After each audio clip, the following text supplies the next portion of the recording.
Bismillahirrahmanirrahim. Assalamualaikum warahmatullahi wabarakatuh. Selamat berjumpa kembali pemirsa Tauladan yang dirahmati oleh Allah. Alhamdulillah Rabbil Alamin. Wassalatu wassalamu ala asyrafil anbiya'i wal mursalin wa ala alihi wa sahbihi ajma'in. Asyhadu an la ilaha illallah wa asyhadu anna Muhammadan abduhu wa rasuluh sallallahu alaihi wasallam la nabiyya ba'dah. Pemirsa Tauladan dirahmati oleh Allah. Kembali kita mengucapkan puji dan syukur kehadirat Allah Subhanahu wa taala. Kita masih diberikan aktivitas dan kembali kita bertemu dalam kajian pada siang hari ini. Salam beriring salam buat junjungan kita Nabi Muhammad sallallahu alaihi wasallam yang mencerdaskan umat, mencerdaskan bangsa, sehingga kita dapat mempergunakan semua media yang ada dalam rangka untuk syiarnya agama. Pemirsa yang dirahmati oleh Allah, pada kesempatan ini ada suatu kisah yang kita angkatkan sebagai suri tauladan kita, sebagai umat Islam, maka wajib kita mengetahuinya. Kisahnya apa? Kisah adalah orang yang suara sendalnya sudah terdengar di surga, tapi orangnya masih ada di bumi. Siapa dia? Dia adalah Bilal bin Rabah, seorang hamba sahaya dari Ethiopia, daerahnya Habasyah, anak dari Hamamah, dari seorang ayah yang bernama Rabah, datang ke Ummul Qura atau kota Mekah untuk mencari pekerjaan, dan pekerjaan itu hanya sebagai budak atau hamba sahaya dari seorang kaya yang ada di kota Mekah. Singkat cerita, Bilal adalah budak dari Umayyah bin Khalaf, seorang kaya yang ada di kota Mekah. Di antara orang kaya itu ada lagi Umar, ada lagi Abu Bakar, ada lagi Abu Jahal, Abu Lahab, Abu Sufyan, tokoh-tokoh Quraisy. Dan di antara itu ada tokoh Islam, yakni Abu Bakar. Bilal pun masuk ke dalam agama Islam setelah Nabi melakukan dakwah secara diam-diam di rumah Darul Arqam. Dan Bilal termasuk rombongan yang pertama atau kloter pertama yang masuk ke dalam agama Islam. Jadi Bilal ini hakikatnya hanyalah punya titel hamba sahaya, tapi dia adalah seorang yang luar biasa.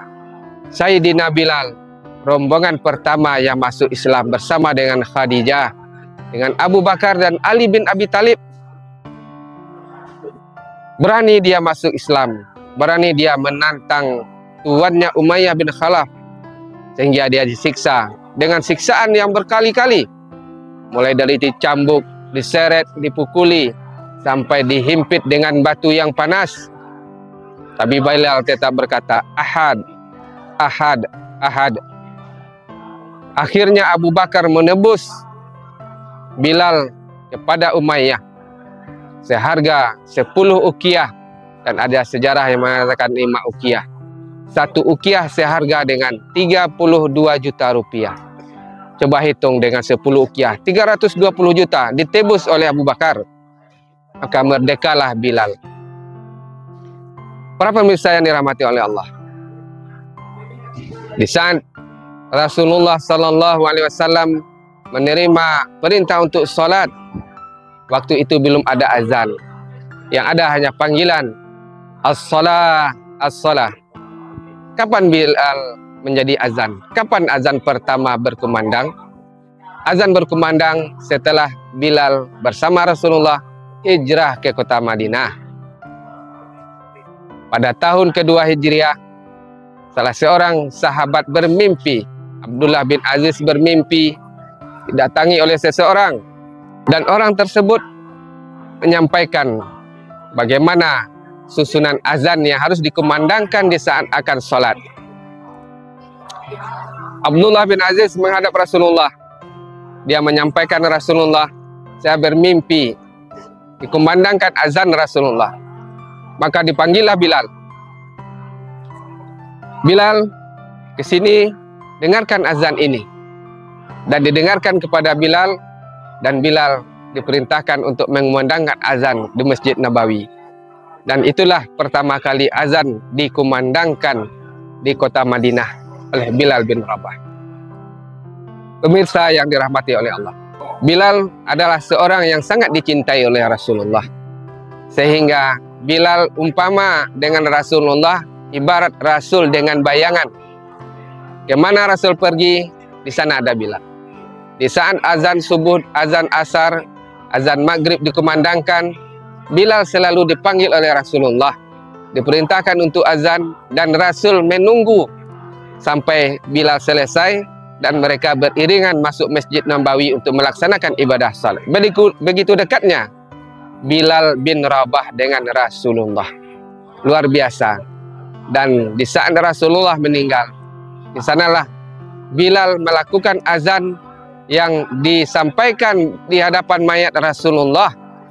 Dan azan itu tidak pernah selesai karena Bilal tidak sanggup menyelesaikan azannya, hanya sampai asyhadu anna Muhammadar Rasulullah.